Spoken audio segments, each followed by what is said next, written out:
One of the very big things is Claudia is live. So you can ask her questions, things that you may have wanted to know but couldn't find. She actively does this, so she can answer those questions, which is really wonderful. And so with that, I wanted to give a really, really large welcome to Claudia, who's in Mexico City right now. You can see her beautiful studio behind her. Claudia, welcome. Hi, John. How are you? How are you, Catherine, Angela, and everyone? Fantastic. Kind of wet here in Seattle, but other than that, pretty nice. Also very wet in Mexico. A lot of rain. That's a good thing. We're missing rain throughout the U.S. anyway. We really need it. So with that, I'm gonna actually ask Claudia to take over, so she can begin her presentation. Claudia, please. Can you see my screen? I can. Okay. Here I have some points. I have used luminescent colors over the years, maybe 5 years, 6 years now. And here I have some points that also John has talked about these points over his presentations. These are like main difference between luminescence and other Daniel Smith colors. The first one is you have to re-wet them, because you have to wet them 2 hours, 3 hours, or maybe one night before you use them, if you have them in your palette, because they re-wet slower than the other colors. The other colors, maybe you can spray them 20 minutes or so after you are using them, but iridescent take longer. You can interrupt me if you have any questions. Another thing that John has said also is that you have to change your water, because they have a lot of glitter. And if you don't change your water, that glitter is gonna mix with your other colors. If you don't care, that's okay.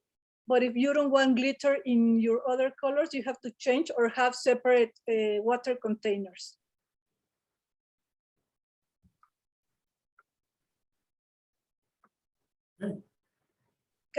Any question, or should I go on? I think you should go on. Yeah. Okay. Another important fact is that you have to recognize the difference between iridescence, interference, and duochromes. Since I started to use them, the first time I remember I bought the interference gold, thinking that it was the gold that I wanted. And I started to paint with it, and I didn't see any color. So I said, what's happening? What is this color? And then I realized that interference colors, they show in a dark background. So if you paint them in a white surface, you cannot see really good the color, only if you move your paper. But if you use them in black backgrounds, you can really see the different colors they give you. And the duochromes are different. They give you 2 colors in one brush stroke. If you move your paper or you tilt your paper, you see different colors depending the size or how the light reflects that particular pigment. And there also John has explained the difference between the reflected light and the how do you, right, refractive light. And so these 3 lines, they react different when you use them. So you have to use them to see the difference. I'm going to show you a video that I prepared with my works where I use them. And another colors that are special are the pearlescent shimmer and the pearlescent white. I haven't used them too much, but these give you a glitter. It's like a shimmer, a special shimmer, and you can mix them with any color. So just you have to enjoy them and to paint with them to feel them and to see how you can use their characteristics in your works. I don't know if you have any question.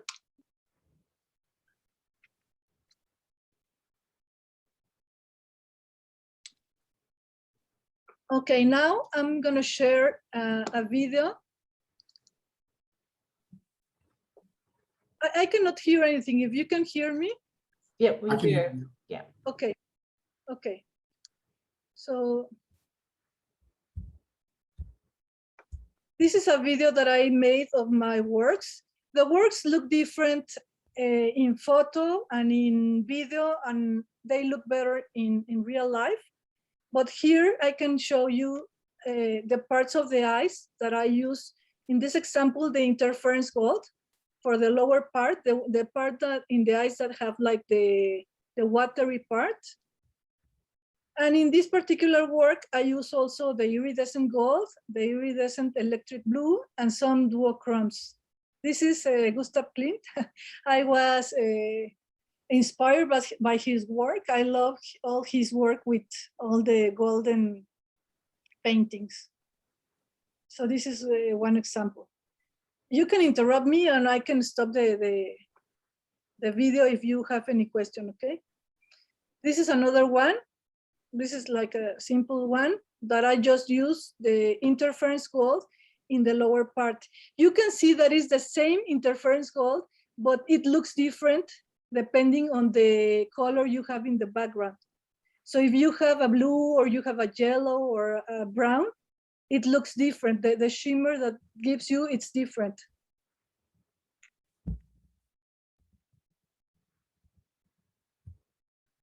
This is another work. This has the green eyes. And I am also I'm using here the iridescent jade.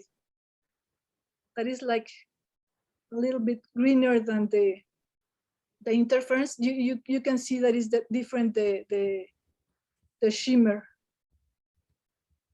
I love those eyes.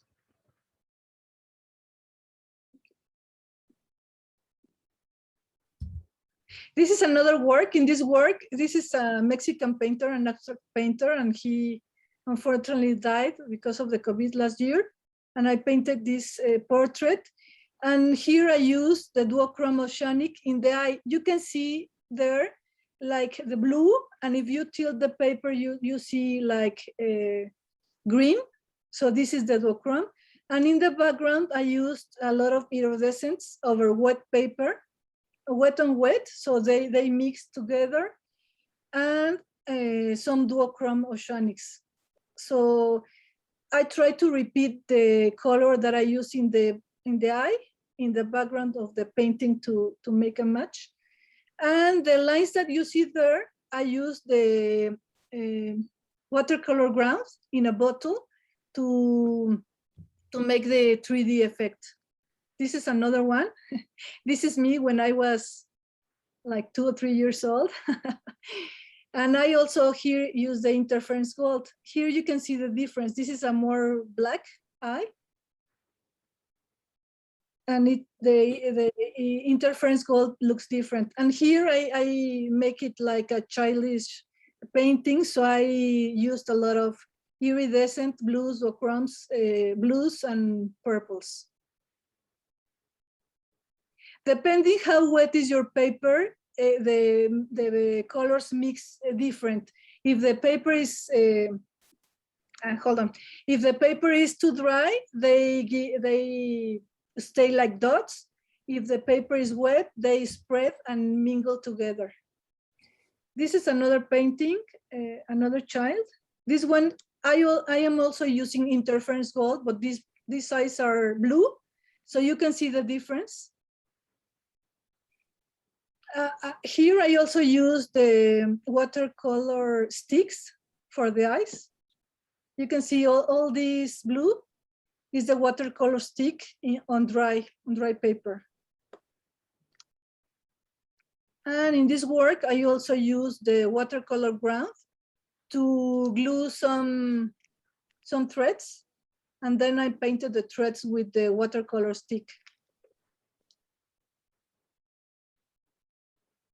In this work, I use iridescent jade and goldstone for the necklace, just like few touches. I cannot see here the I don't have these works on hand, so I couldn't make the video, but in real life, you can see the shimmer. This is another one that I used in the background. I used watercolor ground, the gold watercolor ground, and a lot of iridescent and duochrome colors. So Claudia, I have a question from two artists. Yes. One is from Rosemary, and she says, have you painted using the luminescence over darker colors? So like paint versus just paper. I didn't understand the question, the iridescent or interference or both? In general, both. Okay, I use iridescent colors indistinctively in backgrounds, dark backgrounds or white paper, because the iridescents, you can see them in white or black paper. And the interference, they are better used in dark backgrounds. Is that so you're saying dark backgrounds, dark areas that you painted? Right, right. If you paint interference gold in white, you cannot see the gold.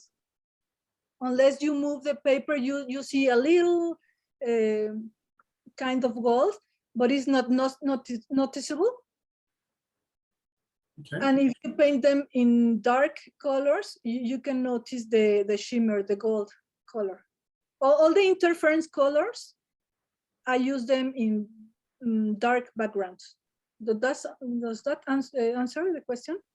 Thank you. And one other question from Sandra, and this is it enough to use a spray bottle to wake up pigments? That's what she does. Yes, you can use a spray bottle or a droplet, some drops in the paint. Yes, you can use, or you can use your brush and pass it through your palette, and whatever water you put them, it's okay. Mm-hmm. Fantastic. Thank you, Claudia. Okay, here's another work. In this one, I used the iridescent gold in the eyes. These are exaggerated gold earrings, and also iridescent jade in the collar. Like that. And in the, I don't know how you say, chal or yes, chal or pashmina. I used also iridescent colors. I don't have these works because they were exhibited in the watercolor museum at Toluca, so I haven't picked them up. So that's why I didn't make the video. In the video, you can see more the effects of the iridescence and interference. And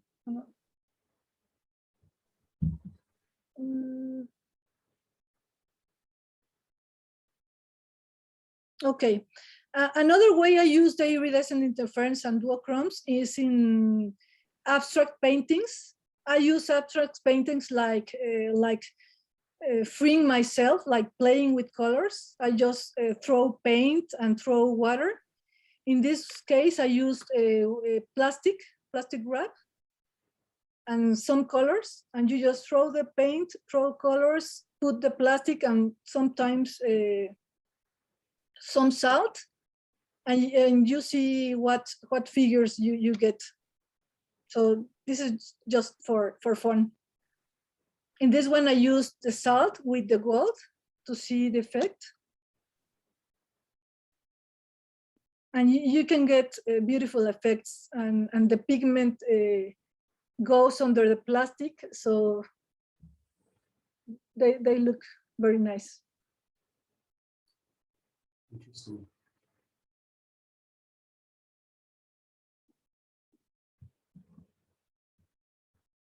And in this other one, I used different colors like duochromosphenic and emerald and iridescent topaz.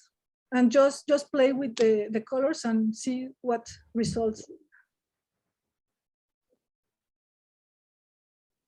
And sometimes you can use these experiments or these works to incorporate them in the background for a portrait or for another more complex work.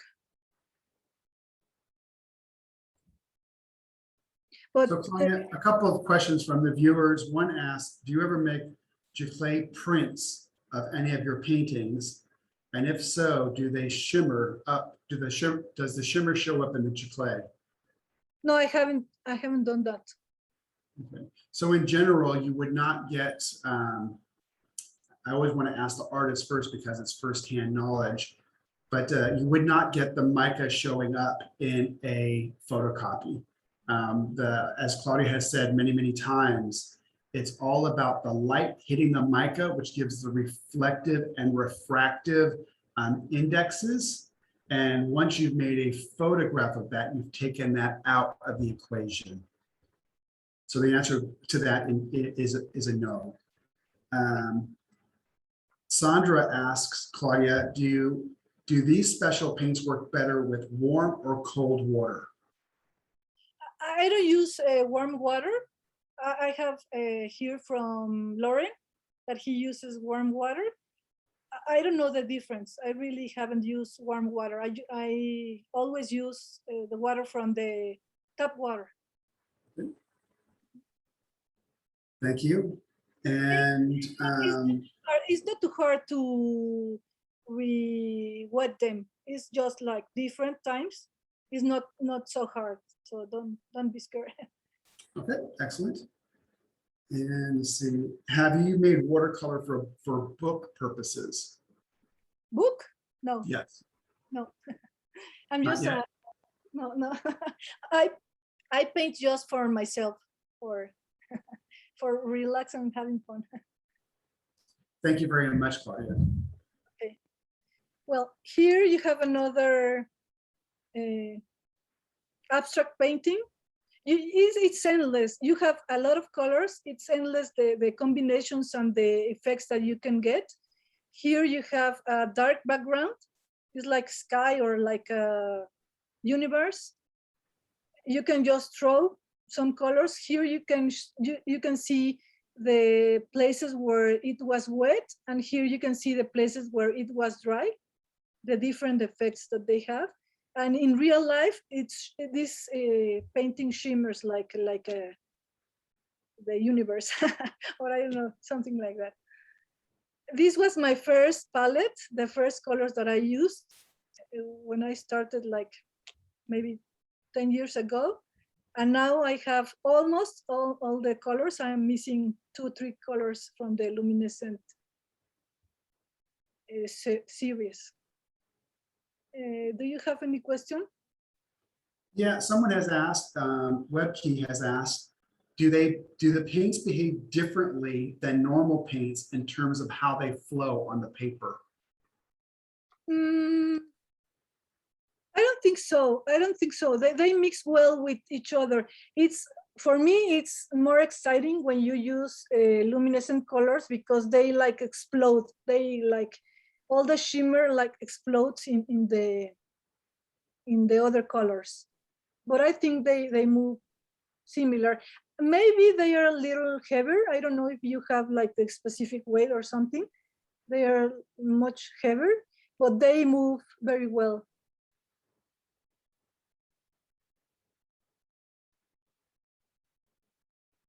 Thank you. Okay. And now I don't know, I made a video. A lot of people ask me, how do I paint the eyes? I don't know if you are interested in watching like a demo, a recorded demo on how I paint the eyes. Do you see my screen? Yes. Okay. Yes. So this is the one that the painting that is behind me. That's the one that I recorded. So this is the drawing. These are the colors that I chose. I want this painting to be like very goldy, very yellow and gold. These are the colors that I chose for this painting. For this one, I used a lot of colors. Sometimes I use just 3-4 colors. I chose these different colors for this one just because. And I always do a test in some paper. And how are they gonna mix? That's awesome.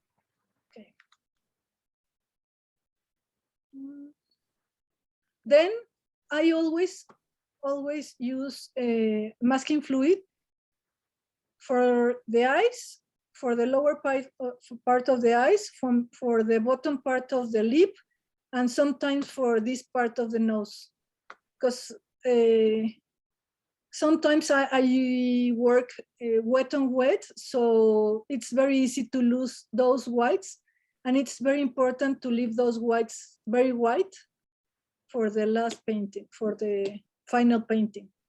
Here I'm using quinacridone gold with Naples yellow. My favorite way to paint is always paint a wash of the mother color or the color of the light. So if you have a yellow light, I always paint some yellow. It can be quinacridone, Naples, whatever yellow you want. If I have a like orange light, I paint an orange background. So always my first layer is a light wash of my mother color. Then you have to let it dry. And in this case, I'm just gonna paint the eyes. This first wash is quinacridone gold with some Naples yellow.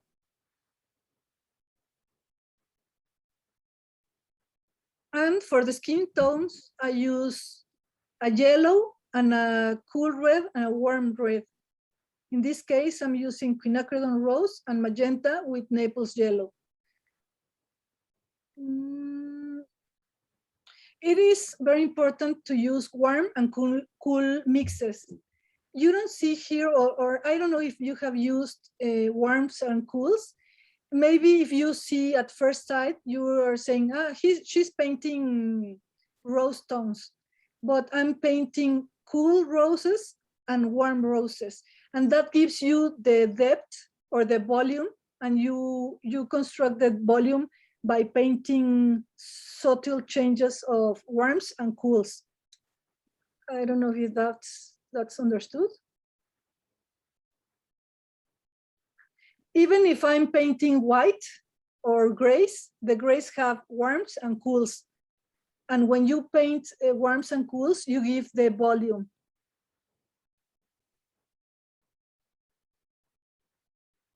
Leaving some white areas, well, in this case, it's not white. This is like a pale yellow for the areas that the light hits. It also gives volume to the face.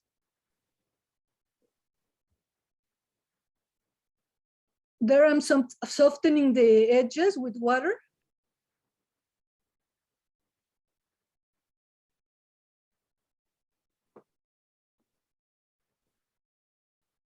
And again, I'm painting by layers. So one layer, another layer. So you keep building layers and keep building volumes of the face or the eye in this case.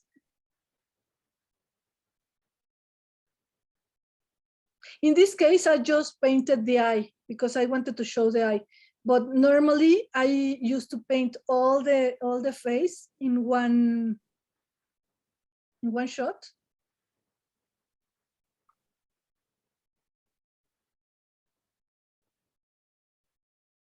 The right part of the face is going to be in shadow. So these are darker colors and cooler colors.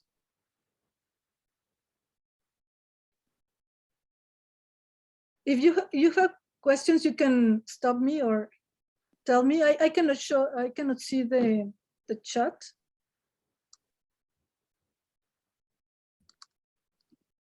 Oh. Because if I show the chat, everyone can see the chat, right? Claudia, do you find the masking fluid is essential? For me, yes, because I'm very like, when you work wet on wet and you need to preserve the white of the paper, it's very difficult to work around. Well, I don't have the patience to work around little holes. So yes, for me, it's essential, at least for portraits. Mm-hmm. And I love the Daniel Smith masking fluid, because of the presentation, it's very easy to use it because of the tip and the tips that they have. You can control very well the flow and the part and the way you put the masking fluid. Mm-hmm. In this case, I used lavender for the eyes. The eyes have different colors. And well, maybe my secret, as the artists say, it's like I build it in layers. The first layer was the yellow one, the quinacridone gold, and the second layer is the lavender. The lavender, you leave here a little spot of yellow to show. So the eye is not, how do you say, plain or not three-dimensional.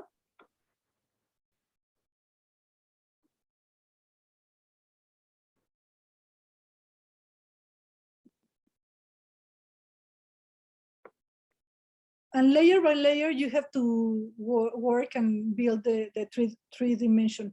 A very important tip for the eyes in the portraits is that you don't have to leave white the eye, the eyeball. They are never white, and some students leave them white, so the eye looks different. Because I am using lavender for the eye, I use lavender for my mix to make the shadows. So it's important to repeat your colors in different parts of your painting.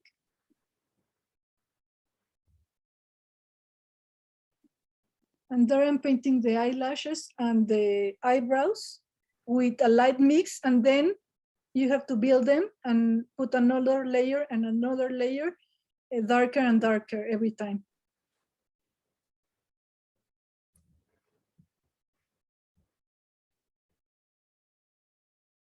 The paper was wet. It was different to paint now because it's raining a lot in Mexico. So the humidity is very high. Sometimes you see that the paint flows more.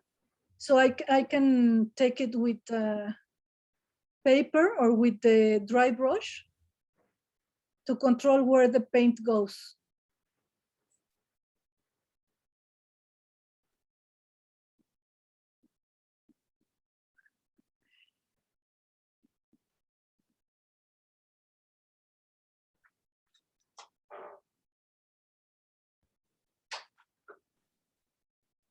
I don't know if there's questions, or is it okay? Is it not boring?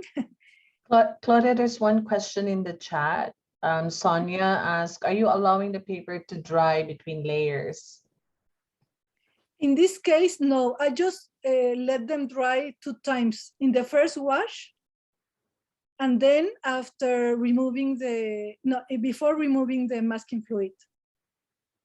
It's a little bit wet, the paper.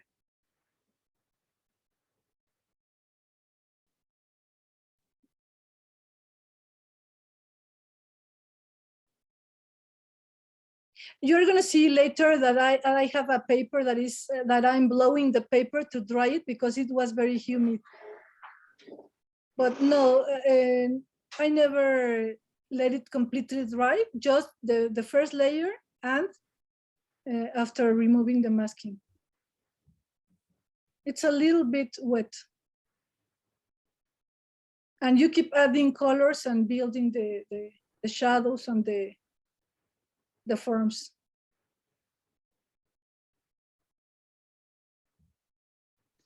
And one more question from Wavekey. Do you prefer natural white or high white paper to work on? The paper or the light to paint? Paper. The paper. I use Arches natural white, I think is the original one.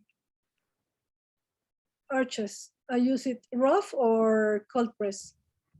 300 grams.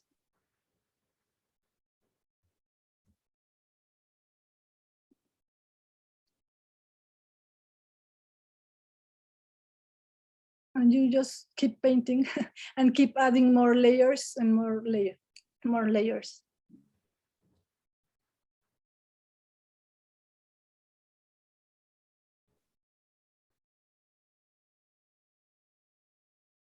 Claudia, about how many layers do you think you do? No, I haven't counted them. I just, depending on the weather, because if it's too dry, maybe the painting results more with dry layers, maybe 3, 4, or I don't know. I haven't counted them. I just paint and see the values and the colors. And if it looks right, then I stop.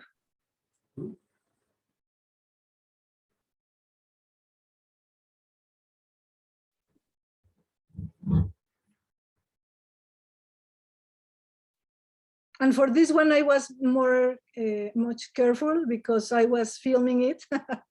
So it was like a different experience for me because I knew I was being filmed. I never use a hair dryer. I don't like it. I don't know. I think they change the colors, or I never use. Regularly we have a hot weather and not so humid weather, so it's not necessary here to use a hair dryer. So Claudia, do you know roughly the time of the time lapse? Is it 30 seconds faster, a minute faster? Do you know? I made 4 times faster, 4 times. 4 times faster. Thank you. Here I let it dry completely. You see? Let it dry completely because I was going to remove the masking fluid. So you have to make sure that it's completely dry.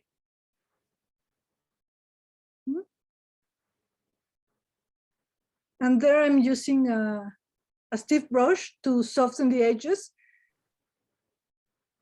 Masking fluid always gives you a hard edge, so you can soften it with a stiff brush or with some sponge.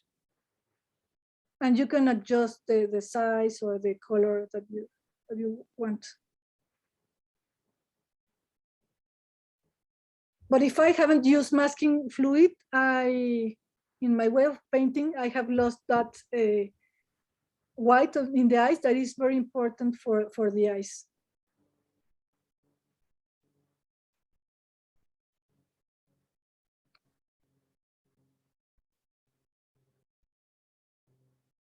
So I've seen many artists use the masking fluid and they'll take it off with a kneaded eraser or eraser. But it was interesting what you said, that you can make the line, which is sometimes a hard edge, you can soften it. Can you explain that, maybe in 10 or 15 seconds, what you mean by that? Yes, in this case, you can see here,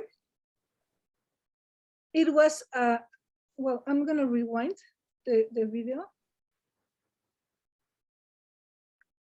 Here is the time when I remove it. You can see like this hard line is not here.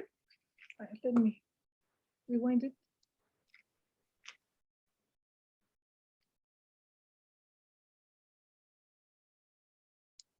Here, let me. Can you see here like a very defined line? Yes. So that is the hard edge. And if you let it that way, it's like very attracting to the eye, to the eye. So the first, if you look at the painting, the first thing that you're gonna notice is that sharp line. So here I'm using that brush, that is a synthetic stiff brush, and this is a wet brush with a little water, and you just have to pass the brush over the line.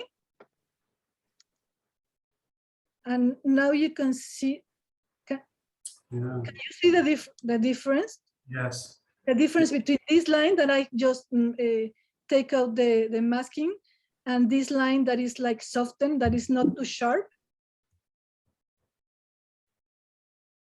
So here you can see this is without softening the edges, and here I have softened the edges. Very nice. Mhm. Thank you. You're welcome.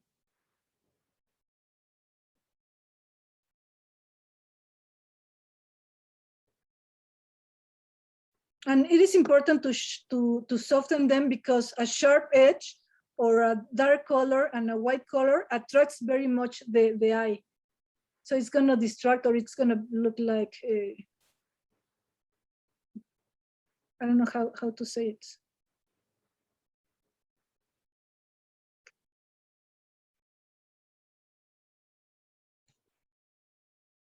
Claudia, Sandra is saying thank you so much, Claudia. She's enjoying your painting process. She's in Facebook watching us live. You're welcome. Very glad that I can share some of the knowledge that I have. And here I'm painting like the little lines that you have here in the, I don't know the names of the parts of the eye, sorry. But now you can see like it's taking form and it's taking shape. And it's very important to, sorry about that, removed. And this is the final look. It is very important. Here is the interference color, you can see.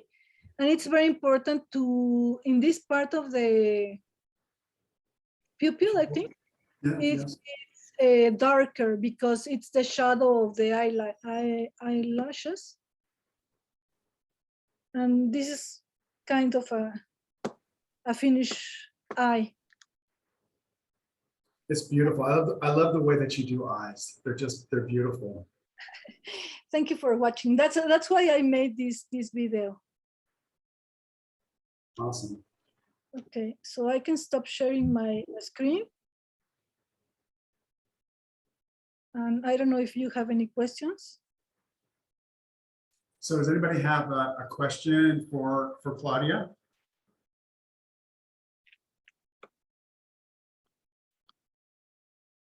Now I can see the comments. So one is, do you always work at such a steep angle? I always work at like 15 degrees angle, yes. Mm-hmm. That's the question? Yes, that was the question. I can show you here. I have like a table easel, so I can adjust it to paint in different angles, but the angle is regularly like 15 degrees, maybe 20 degrees. Excellent.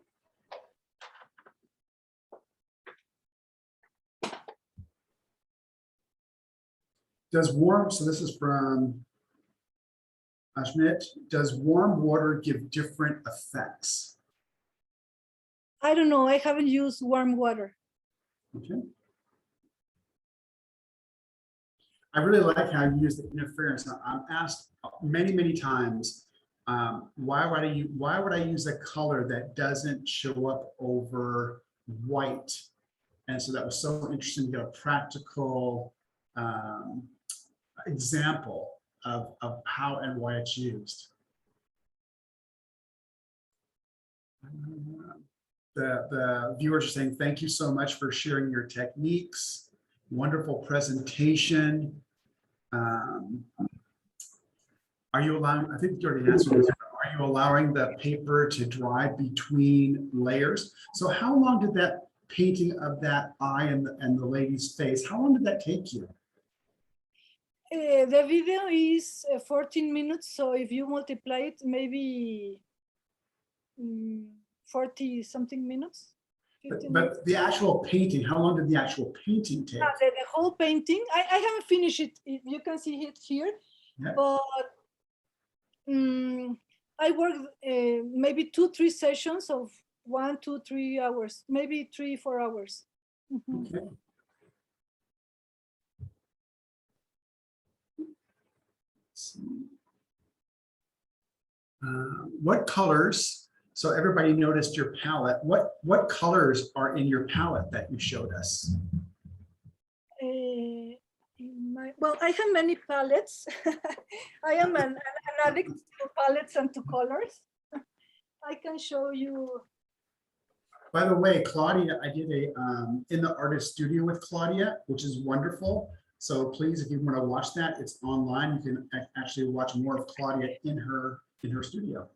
I have been collecting palettes like 10 years that I have been painting. So the late ones are these ones that are mi yellow, that you have 33 colors. So I have a lot of them for Daniel Smith. Then my old palettes are these ones. I started to use Daniel Smith when I found the quinacridone colors. So this was my quinacridone palette. I have here my quinacridone colors from 10 years ago, and some Primatech colors. So this was like my first ones. I also have my palette. This is the colors that I choose from Daniel Smith in my dot card. This is like the basic colors that you can do landscapes, portraits, everything. You have like yellows, oranges, reds, violets, blues, greens, and some special colors that I like very much. The cobalt blue, the lavender, the wisteria, and some quinacridones and some earth colors. So this is like my basic palette. But well, I never stick to a basic palette. I just see one theme or one portrait or something, and I think I can use this color, this color. As you can see, I have my circle, my color wheel. So for me, it's very important to see what color. For example, yesterday that I was saying yellow, any yellow, I have like a pie, like a pizza slice of yellows. No, so all these how do you say, slide, like a pizza slide, are the yellows. These are the oranges, the reds, etc. And if they are to the right, they are cooler, and if they are to the left, they are warmer. And I also use a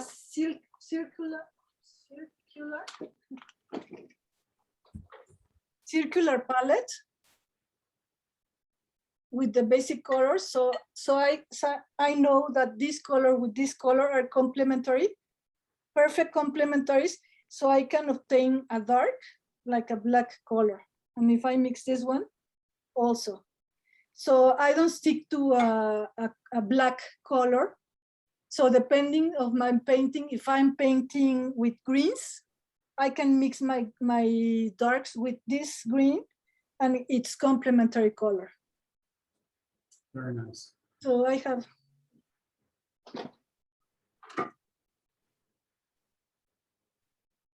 So Jennifer, to your question, do watercolors in a palette have a lifespan? Watercolors in a palette are going to last incredibly long because all you're getting rid of is the water. And they have found watercolors in palettes that are hundreds and hundreds and hundreds of years old. So incredibly long lifespan when it's in a palette. Yes, for example, these ones that I show you, quinacridones, I have like, well, I have been refilling them, but they have some colors that I don't use too much. They have 10 years in this palette. Mm-hmm. Excellent. And they re-wet very well. Mm-hmm. Julia says, where can I find that round ceramic palette? It is a Stephen Quiller palette, and I bought it in Amazon. I love Amazon because I can get a lot of material that you cannot get in Mexico from Amazon. So it's a Stephen Quiller palette, and it has in plastic and in porcelain. Rosemary says, your palettes and your work in your look a lot like mine. Just lots of colors everywhere. Yes, yes, lots of colors. Yes, I can show you. Recently, I've been working with the sticks. I love the sticks. So I have a lot of colors. Very awesome. So I can read the messages on Facebook if you have messages or questions for Claudia. And if you're on Zoom, you can actually turn your microphone on and ask Claudia directly.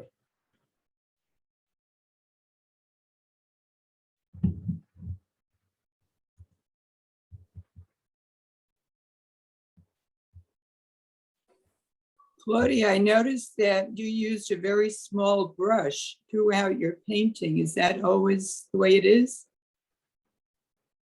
No, for this case, well, I always use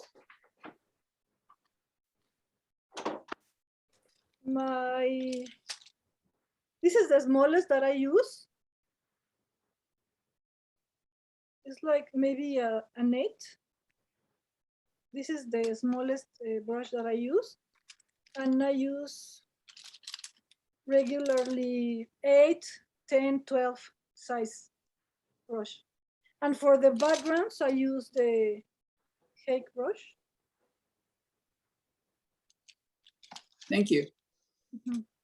So Claudia, another question that was asked is, what do you use to write on your palette? A Sharpie. A Sharpie. So a permanent Sharpie? Yes, it's a permanent Sharpie.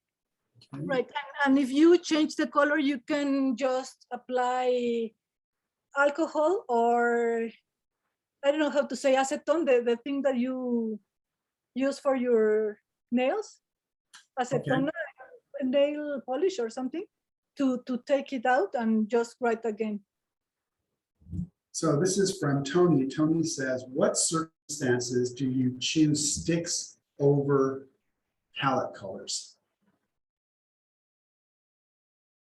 Why do I choose sticks over the? Well, I think they saw the sticks and they saw the colors that you have in your palette. Some of those are the same color. Right. When would you choose one over the other? What circumstance? Whenever I want, I love sticks because they are very versatile. You can take a pigment from them. You can make them to the value very light values. And also if you wet them and you apply directly to the paper, you can get dark values very easy and without spending pigment in your water bottle. Because when you use dark colors from your palette, you spend a lot of pigment in your water. No, you paint with your brush is loaded with a lot of pigment, and then you wash it. And if you use a stick, the pigment goes directly to your paper. So I think you don't use too much, or you don't waste too much pigment in your water, because the pigment goes directly to your paper. And also I like them because you can make marks, like free marks, in dry paper or in wet paper. So they are different marks that you can make with the sticks that with the brush. Magic stick, Claudia. Hello, Giovanni. So Meredith has a question, Claudia. She has actually two questions. Her first question is, where can you get Diaz colors in Mexico? It is difficult. I am trying with Catherine, but some time ago, after the pandemic, you can buy it in Casa Serra. They had some colors back 1 year or 2 years ago. I don't know if they still have them, and a very good price. I saw them in Instagram and they are selling Daniel Smith oils. So I don't know if, I think they have a product. And also I have found some in Amazon, but they are very expensive. So what I do is when I see that everyone is going back to the US, I place my order and they bring me some materials. my cousins, my children, everyone that I know that is going, I place my order and then they bring me the material. We were actually lucky enough to see Claudia and her husband last month in Seattle. Right. I was waiting for the store to be open, but it wasn't open. So Ashmit asked about the paper, and I believe you said you used 300 gram paper. Right, 300 grams, right. And Meredith asked another question, and that is, what's the best way you use to preserve your paintings? Do you use UV glass? Because I know you present in museums.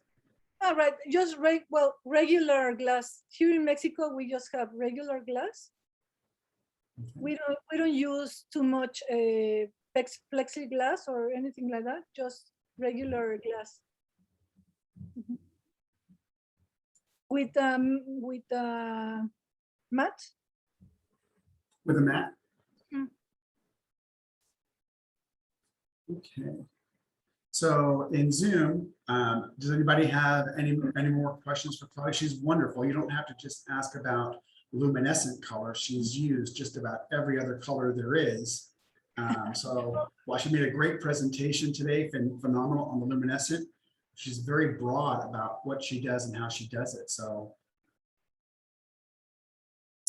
and the same for, hello, Misha, the same for Zoom if you have any questions.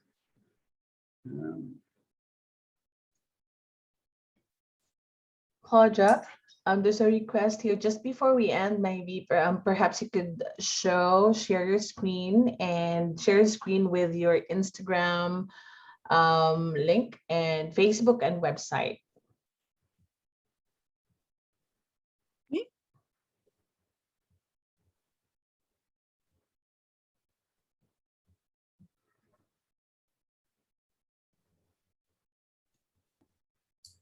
So Claudia, another question here from Jennifer is, how does Claudia use those wonderful lines of color on the wall in her process? And I believe they're talking about what's to the right of your color wheel. This one is like I believe so. Yes, it's different. When I have these ones, I recommend you, if you can get one of these, it's a very useful. But when you see the color here, it's different from the actual color. So I made those from all the Daniel Smith colors, so I can see the real color that I'm gonna pick. Yes, that's excellent. That's also a good reason. If you haven't done so, the 238 dot card allows you to actually paint out the dot to actually see it. We get asked by artists so many times that they want to see the actual color. And while we use very good printers, it's impossible that anything printed, as Claudia said, can match what the paint actually looks like. Good representation, but not the exact. Thank you, Claudia. Okay, and Claudia, for all the paintings that I have like the same charts. For example, for the watercolor sticks,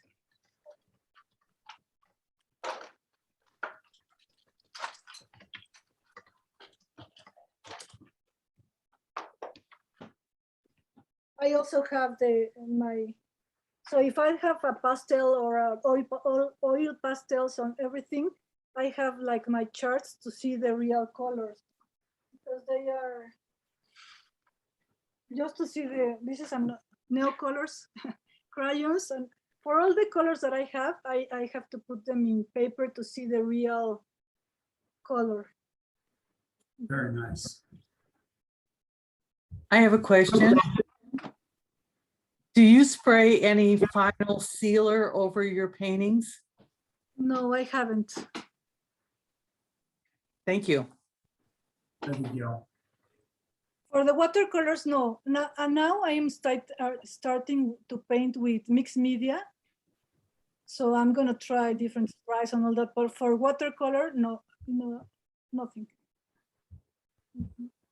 And Claudia, do you have your Instagram or your website that you want to show the viewers? Because we can certainly do it later, but you have it.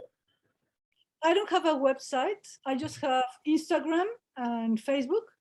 You can look for Claudia Diaz Hernandez and you can find it. So I think with that, Claudia, I wanted to say thank you so much for being with us today. You really kind of drove home how the luminescent colors can be used. I love what you do with the eyes. They're just beautiful. They look alive. Claudia is a wonderful artist. Again, if you want to ask her questions, you can go to Facebook or Instagram. And with that, Claudia, thank you so very much. Thank you, John. You're very welcome.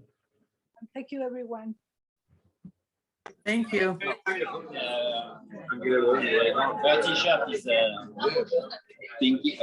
Thank you, Big F from Fabiano. So beautiful. Harmony, equilibre, one.